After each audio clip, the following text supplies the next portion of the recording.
E principalmente, queridos, porque você imagina quantas pessoas ficaram curadas numa reunião onde Jesus estava. Não havia nem condições de se saber quantos eram curados ali. E também, amados, os livros, os evangelhos foram escritos muito tempo depois da morte de Jesus. Muito tempo depois dos acontecimentos, 30 anos depois dos acontecimentos que foi passado no papel. Então você imagina, tenta lembrar, amados, você hoje, o que aconteceu há 20 anos atrás. Principalmente os homens aqui. As mulheres, elas são mais atentas aos detalhes, os homens não. Então, amados, eu também pensava isso lá no começo. Mas eu fui, amados, olhando para a Escritura, buscando, aprendendo, estudando. E eu vi que a Escritura é confiável. Amém? Por que honrar as Escrituras? Por que honrar as Escrituras? Nós precisamos honrar a Constituição do Brasil, não precisamos? Se eu não quiser ser preso, se eu não quiser andar fora da lei, eu preciso honrar a Constituição do meu país. As Escrituras Sagradas é a Constituição do Reino de Deus. A Constituição que Deus ensina é o vestibular.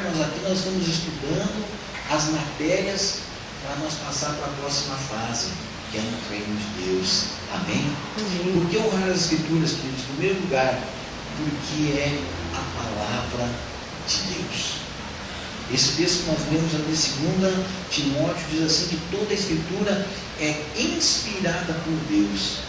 Algumas pessoas já disseram que Deus, que a Bíblia foi escrita por homens. Com certeza a Bíblia foi escrita por homens. Mas homens usados por Deus. Homens que contaram aqui experiências vivas que tiveram com Deus. Interessante, amados, que eu só vou conseguir honrar as Escrituras partindo de um princípio, partindo do princípio da fé. Você quer honrar as Escrituras? Você precisa partir do princípio da fé. Fé no que, pastor? Fé de que a Escritura é a palavra de Deus. Uma pergunta que se faz lá desde que eu me conheço como criança, desde pequenino, é quem foi que nasceu primeiro? O ovo ou a galinha?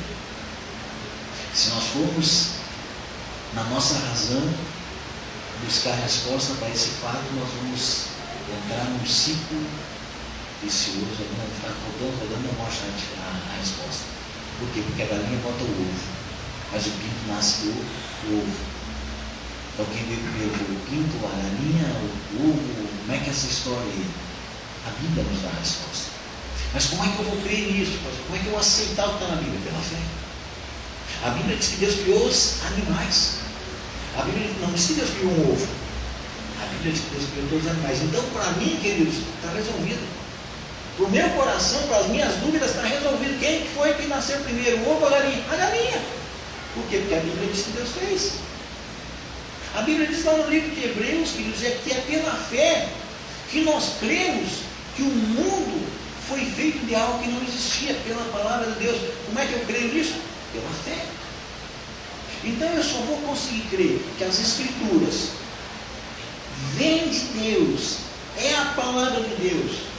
A Bíblia não contém a palavra de Deus. Não tem nenhum livro aqui agora, mas um livro que você lê, um livro cristão, aquele livro ele contém a palavra de Deus. Por quê?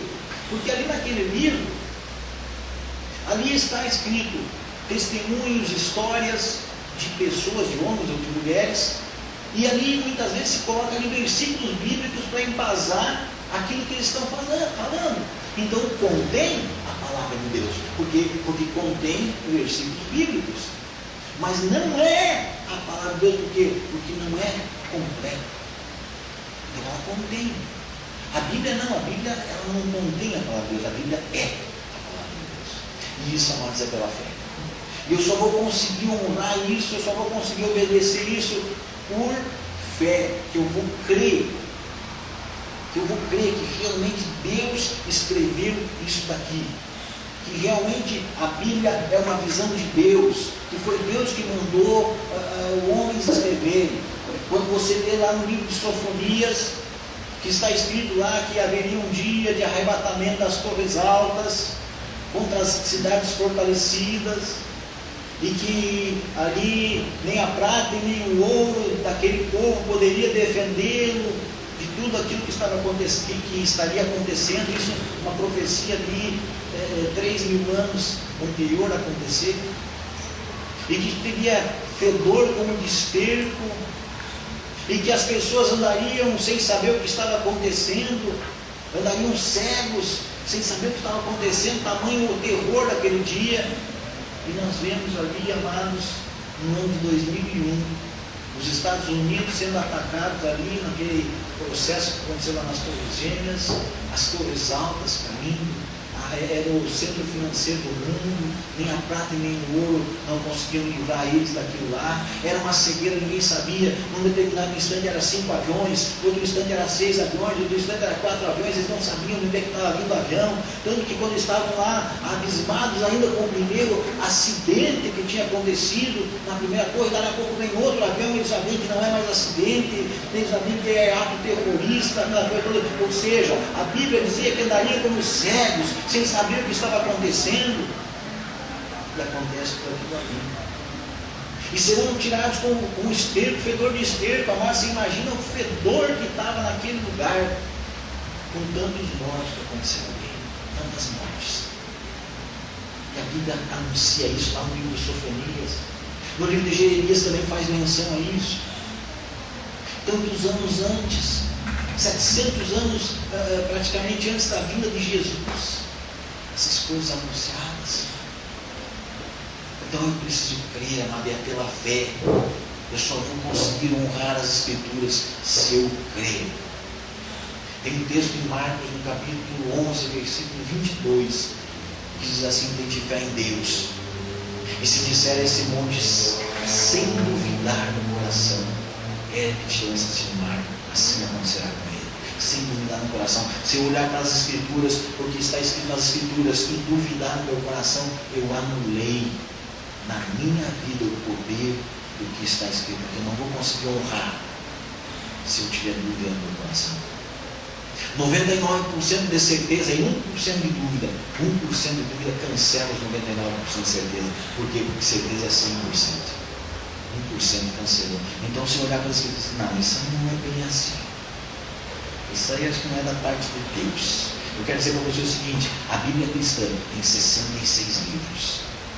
66 livros. Existem algumas Bíblias que têm mais livros. E tem numa Bíblia, tem um livro chamado 1 Macabeus e 2 Macabeus. A Bíblia nossa, ela tem 66 livros, são livros canônicos. Ou seja, são livros inspirados por Deus, como nós lemos aqui em 2 Timóteo 3,16. São inspirados. Tudo, essa Bíblia que você tem na sua mão é inspirada por Deus. Tudo que está escrito aqui aí é inspirado por Deus. Tudo que está escrito aí vai acontecer. Mas outra Bíblia, que tem alguns livros a mais, chamam-se livros apócrifos. Tem lá alguns livros, um é 1 e 2 Macabeus. E lá está escrito o seguinte: 2 Macabeus, lá está escrito Macabeu se desculpando.